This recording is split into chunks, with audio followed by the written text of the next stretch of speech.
Day 28, 40 days in the wilderness.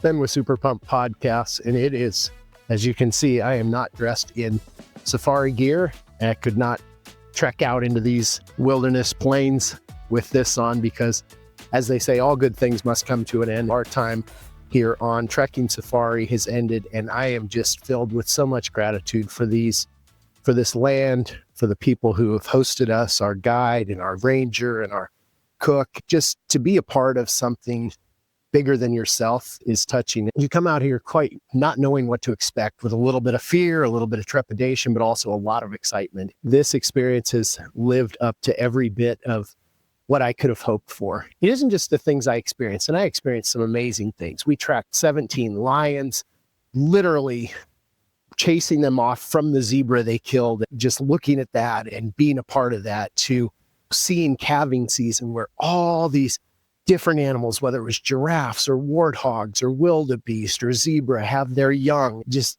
the way they nurtured them and the way they nursed. To see that is just an amazing part of this whole circle of life. And yesterday we experienced something that was really sacred. We came across a monkey that had been killed by a hawk, or at least we thought it had been killed by a hawk, but it ended up it was still breathing. We sat there just in silence as it drew its final breath out here. It really was the circle of life. I'm so grateful to this experience, and I hope if you have the opportunity, if you're so blessed as I've been blessed this week to experience this, I would encourage you to go out there and do that, because this may or may not be here forever. The reason I say that is there's really three forces pressing on the Serengeti and on the national parks here in Africa. One of the things is development. Tourism is one of the two main economic drivers in the country. We were walking through a really remote area, and up on the horizon, we were looking for animals. And all of a sudden I see this construction equipment and some moving around in a camp. And the guide said, yeah, the new president has allowed development here, and they're building a massive lodge here. And they were building a massive lodge that we saw on one of our other treks. They said that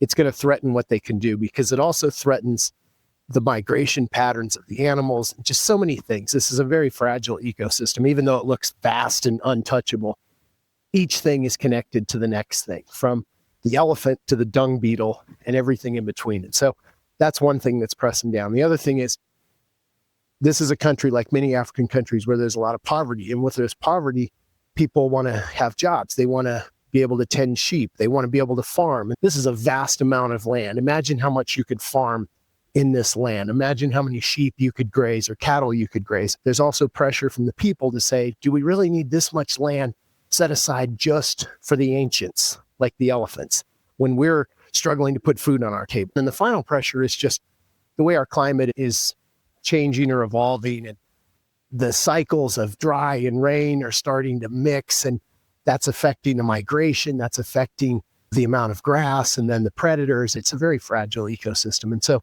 all that works together. It just reminds me that nothing is forever, that even this, which has been here for millions of years, if we don't protect it, if we don't cherish it, if we don't embrace it, it may not be here for our children's children or their children or the next generation. I would encourage you, if you have the opportunity, if you have the means, get out here to Africa, experience all that the Serengeti and these national parks, maybe in Kruger in South Africa, have to offer. I guarantee you, you will be super pumped. A love letter of thanks to this land. Thank you for allowing me, an outsider, to have this very fine powdered dust clay in my shoes, in my toes, and to be a part of this incredible beauty of creation. We are going to finish up our breakfast here at the campfire, and then we are going to turn and break down all this camp as you see around us. That's our morning, and then we'll be heading back to Arusha and back to civilization. But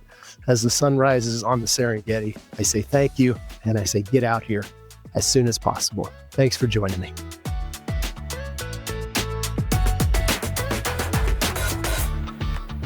If you've ever dreamed of pressing pause and rediscovering what makes your heart sing, I invite you to follow along on our YouTube channel or on Super Pumped Life on Spotify or Apple Podcasts. I'll be posting every day, not only a podcast, but updates, stories, bonus coverage, and reflections through this super pumped adventure. If you're one of our awesome audio-only listeners, I would encourage you to go over to YouTube to see the incredible video footage of all that is going on in this 40-day super pumped adventure in the wilderness. Thanks for joining me today, and I will see you tomorrow.